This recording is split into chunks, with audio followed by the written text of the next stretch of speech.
Shri Nitin Nobel, ഒരുപാട് കാര്യങ്ങൾ ഇനിയും ചെയ്യാനുണ്ട്.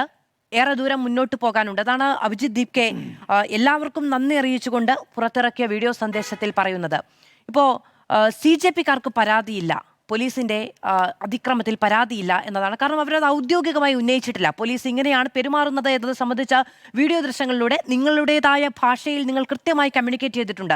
നിങ്ങൾ തന്നെ പുറത്തിറക്കിയ ദൃശ്യങ്ങളിലൂടെയാണ് എങ്ങനെയാണ് പോലീസ് അതിക്രമം ഉണ്ടായത് എന്നതും അത് എത്രത്തോളം അനീതിയാണ് എന്ന് പൊതുസമൂഹത്തിന് ബോധ്യപ്പെടുകയും ചെയ്തത്.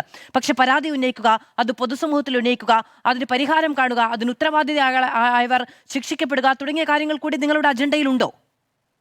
തീർച്ചയായിട്ടുമുണ്ട്. കാര്യമെന്ന് പറഞ്ഞാൽ ഞങ്ങൾ ആദ്യമേ പറയട്ടെ, ഈ സമരം ഒരു രാഷ്ട്രീയ സമരമായിരുന്നില്ല. അതുകൊണ്ട് തന്നെ ഒരു രാഷ്ട്രീയ ലാഭവും മുന്നിൽ കണ്ടല്ല ഞങ്ങൾ ഈ സമരം നടത്തിയത്. മാത്രമല്ല, ഈ സമരം ഇപ്പം നടന്ന പർട്ടിക്കുലർ സമരം ഒരു ആവശ്യത്തിന് വേണ്ടിയിട്ടായിരുന്നു നിർവഹിച്ചിരുന്നത്. ആ ആവശ്യം ഞങ്ങൾക്ക് നിറവേറ്റാനായിട്ട് സാധിച്ചു. ധർമ്മേന്ദ്ര പ്രധാൻ രാജിവെച്ചതോടെ ആ ആവശ്യം നിറവേറ്റപ്പെട്ടു എന്ന് കരുതി ഈ മൂവ്മെൻറ്റ് ഇവിടെ അവസാനിക്കുന്നില്ല. ഈ മൂവ്മെൻറ്റ് ഇനിയും തുടരും. ഇതുപോലെയുള്ള ഒരുപാട് ആവശ്യങ്ങൾ മുന്നോട്ടുണ്ട്.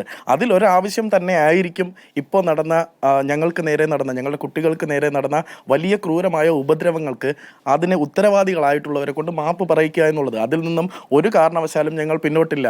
ഇപ്പം ഞങ്ങളതിൽ പരാതി ഉന്നയിച്ചിട്ടില്ല, അതുകൊണ്ട് അവർക്ക് പരാതി ഇല്ല എന്ന് BJPയുടെ പ്രതിനിധി പറയുന്നത് കേട്ടോ. അത് ഞങ്ങൾ ഇന്ന് പറഞ്ഞിട്ടില്ലായിരിക്കും എന്ന് വെച്ചാൽ ഞങ്ങൾ നാളെ പറയില്ല എന്നല്ല അതിൻ്റെ അർത്ഥം. ഞങ്ങൾ ഇപ്പോൾ നടത്തിക്കൊണ്ടിരുന്ന സമരം വിജയിച്ചു. അതിൽ ഞങ്ങൾ ആവശ്യപ്പെട്ടിരുന്ന ആ ആവശ്യം നിറവേറ്റപ്പെട്ടു. ഇപ്പൊ ആവശ്യം നിറവേറ്റപ്പെട്ടു. അതുകൊണ്ട് തന്നെ അടുത്ത ഈ മൂവ്മെന്റിന്റെ ഒരു പ്രധാനപ്പെട്ട ലക്ഷ്യമായിരിക്കും ഈ അക്രമത്തിന് ഉത്തരവാദികളായിട്ടുള്ളവരെ കൊണ്ട് മാപ്പ് പറയിക്കുക എന്നുള്ളത്. ശരി, ഇപ്പോൾ പാർലമെന്റിലടക്കം പ്രതിപക്ഷ പാർട്ടികൾ ഈ വിഷയം ഉന്നയിക്കുകയാണ്. നിങ്ങൾ നേരത്തെ ശ്രീ സന്തോഷ് കുമാർ ചൂണ്ടിക്കാണിച്ചതുപോലെ വളരെ ഇൻഡിപെൻഡന്റ് ആയ, മാത്രമല്ല വളരെ ഡെമോക്രാറ്റിക് ആയിട്ടുള്ള ഒരു പ്ലാറ്റ്ഫോമാണ്. മറ്റുള്ളവർ ആ സമരം ഹൈജാക്ക് ചെയ്യുമോ എന്നൊരു പേടി ഒരു ഘട്ടത്തിലും CJPക്ക് ഉണ്ടായിരുന്നില്ല. പ്രതിപക്ഷ പാർട്ടികൾ വലിയ പ്രതിഷേധം നടത്തുമ്പോഴും വലിയ മാർച്ചുകളൊക്കെ നടത്തുമ്പോഴും നിങ്ങൾ നിങ്ങളുടേതായ രീതിയിൽ നിങ്ങൾ ആവശ്യപ്പെട്ട നിലയ്ക്ക് ആവശ്യങ്ങൾ ലഭ്യമാകുന്നത് വരെയും ജന്തർ മന്ദർ കേന്ദ്രീകരിച്ചുള്ള സമരം തുടരുന്ന ഒരു സാഹചര്യം തന്നെയാണ് ഉണ്ടായിരുന്നത്. ആരെങ്കിലും പിന്തുണയ്ക്കാത്തതിലോ ആരെങ്കിലും പിന്തുണ നൽകുന്നതിലോ പോലും നിങ്ങൾ എന്തെങ്കിലും തരത്തിലുള്ള അഭിപ്രായം പോലും മുന്നോട്ട് വെച്ചിട്ടില്ല എന്നുള്ളതാണ്. ഇനിയുള്ള രാഷ്ട്രീയ നീക്കം എന്താണ് എന്നൊരു സ്വാഭാവിക കൗതുകം രാജ്യത്തിനുണ്ട്. ഇതൊരു രാഷ്ട്രീയ പാർട്ടിയായി രൂപമാറുമോ, അതോ ഈ തരത്തിൽ എന്തെങ്കിലും പ്രശ്നങ്ങൾ ഉണ്ടാകുന്ന സമയത്ത് പെട്ടെന്ന് അതിനോട് പ്രതികരിക്കുന്ന തരത്തിലുള്ള പ്ലാറ്റ്ഫോമായി നിലകൊള്ളുമോ? എന്താണ് നിങ്ങളുടെ ഒരു അടുത്ത ഘട്ടം? മധുശേഷി, ഈ ഒരു സമരത്തിലൂടെ ഞങ്ങൾ നേടിയ വിജയം ധർമ്മേന്ദ്ര പ്രധാന്റെ രാജി മാത്രമല്ല. എല്ലാവരും അങ്ങനെയാണ് ചിത്രീകരിക്കുന്നതെങ്കിലും അത് മാത്രമല്ല. ഇതിൽ ഞങ്ങൾക്ക് ഏറ്റവും വലിയ വിജയങ്ങളായ 1-2 കാര്യങ്ങൾ ഞാൻ പറയാം. അരാഷ്ട്രീയവാദികൾ എന്ന് സമൂഹം കുറ്റപ്പെടുത്തിയിരുന്ന ഒരു വലിയ ജനറേഷൻ, ഒരു വലിയ കൂട്ടം യുവാക്കൾ അടങ്ങുന്ന ഒരു ജനറേഷൻ, അവർക്ക് യഥാർത്ഥ രാഷ്ട്രീയം എന്താണെന്ന് കാണിച്ചു കൊടുക്കാൻ ഈ ഒരു മൂവ്മെൻറ്റിലൂടെ സാധിച്ചു. അതായത് നിന്റെ തൊട്ടപ്പുറത്ത് നിൽക്കുന്ന ഒരു സുഹൃത്തിന്, അല്ലെങ്കിൽ നിന്റെ സുഹൃത്ത് പോലും അല്ലാത്ത ഒരാൾക്ക് നേരെ ഒരു അനീതി ഉണ്ടായാൽ അവന് വേണ്ടി ശബ്ദിക്കാൻ നീ മുൻപോട്ട് വരണം. അതാണ് രാഷ്ട്രീയമെന്ന് പഠിപ്പിക്കാനായിട്ട് ഈ സമരത്തിന് സാധിച്ചു. അങ്ങനെ വളർന്നു വരുന്ന ഒരു തലമുറ അടുത്ത് വരുന്ന തലമുറയ്ക്ക് ഒരു മാതൃകയാവും എന്നുള്ളത് 100% ഉറപ്പാണ്. എനിക്കൊരു 7 വയസ്സായ മകളുണ്ട്. എൻ്റെ ഈ സമര വിജയത്തിൽ ഞാൻ നേടുന്ന ഇൻടേക്ക് എന്ന് പറയുന്നത് എൻ്റെ മകൾ കണ്ട് വളരാൻ പോകുന്ന രാഷ്ട്രീയം ഇതായിരിക്കും.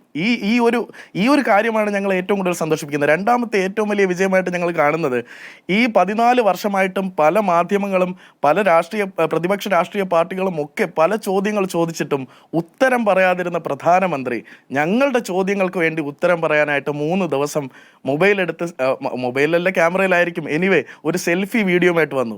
അതായത് ഞങ്ങൾ ആരുടെയും ചോദ്യങ്ങൾ കേൾക്കില്ല, ഞാൻ പറയുന്നത് നിങ്ങൾ കേൾക്കണമെന്ന് വാശി പിടിച്ചിരുന്ന ഒരു രാജാവിനെ കൊണ്ട് ഞങ്ങൾക്ക് ഉത്തരം പറയിക്കാനായി എന്നുള്ളത് തന്നെയാണ് ഞങ്ങളുടെ ഏറ്റവും വലിയ വിജയമായിട്ട് ഞങ്ങൾ കാണുന്നത്.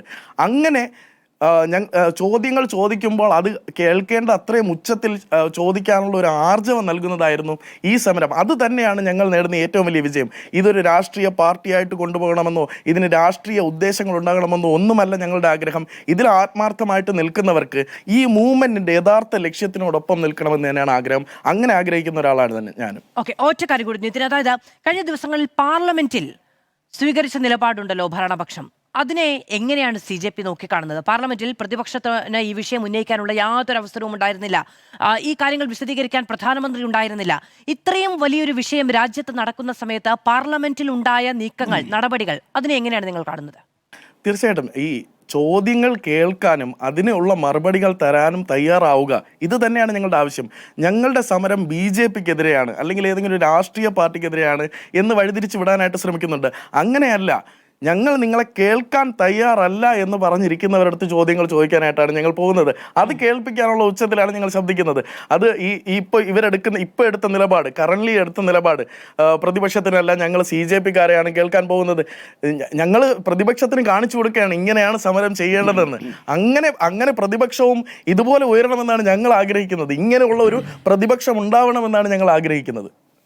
ശരി.